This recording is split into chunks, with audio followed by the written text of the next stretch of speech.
My brothers, I like the fact that it's cold. And I love the fact that every one of you is uncomfortable. And many of you are thinking about your car and you're thinking about your home.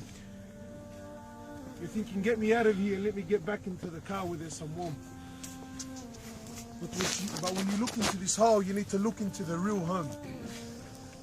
This is the destination of every single one of us, my brothers. This is the reality of life. They say the cemetery is a quiet place. They say the cemetery is a silent place with a loud message. When I went to Syria, there was a cemetery in Syria there. It had a plaque on the door.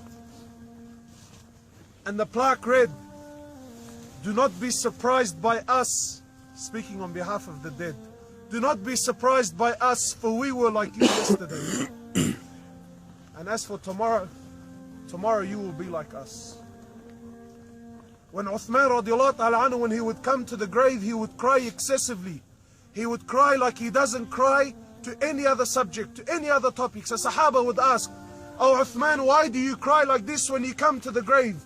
Why don't you cry like this when, when the Prophet speaks about hellfire?" Or when he says, because this is the reality. If this is a pass, everything else is a pass.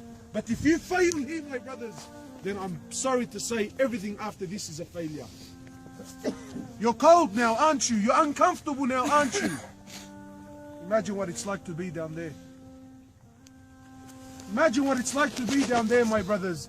In a few minutes, we will all go back to our cars, nice and warm. And I'm confident that the conversation will be, let's go get something to eat. This brother now will be left alone. As you walk away, the angels will come to question him. The angels will come to question him, my brothers. Angels, two angels, Munkar and Nakir. Eyes like lightning, voices like thunder, and they will question, who is your Rabb? So many of you are confident to say that, hey man, Allah is my Rabb. But my brothers, what you don't realize is the tongue doesn't work in a dead body. Mouths don't move. They don't move when you're dead. What answers? The heart. And the heart will answer what it worships. If you worship dunya and you worship money, the heart would say that the dunya and money is my Rabb. And the heart knows. The heart knows. The heart sees you wake up in odd hours of the night, driving 2-3 hours to get to work. You're there for 10-15 hours, no problems. And it sees you when it's time for Fajr and you turn a blind eye and you don't even have the time to drive for 2-3 minutes to go to the masjid. The heart knows who its real Rabb is. This is the reality, my brothers. يتبع الميت ثلاثة. Rasulullah sallallahu alaihi wasallam, he says in the authentic hadith, يتبع الميت ثلاثة. 3 things they follow the man to the grave: his wealth, his family, and his deeds. I'm sure his family are he, yes or no? Yes. And his wealth is also he, yes or no? His money is he. I'm sure one way or another someone has to pay for this. And his a'mal. In a few minutes, and some of you already in their hearts are thinking, when's this guy gonna finish, man? In a few minutes we'll be going back to our cars. Rasulullah sallallahu alaihi wasallam, he says, فَيَرْجِعُ مَالُهُ وَأَهْلُهُ. He says his wealth and his family will go back. وَيَتْبَعُ. And what is left? وَيَبْقَى عَمَلُهُ.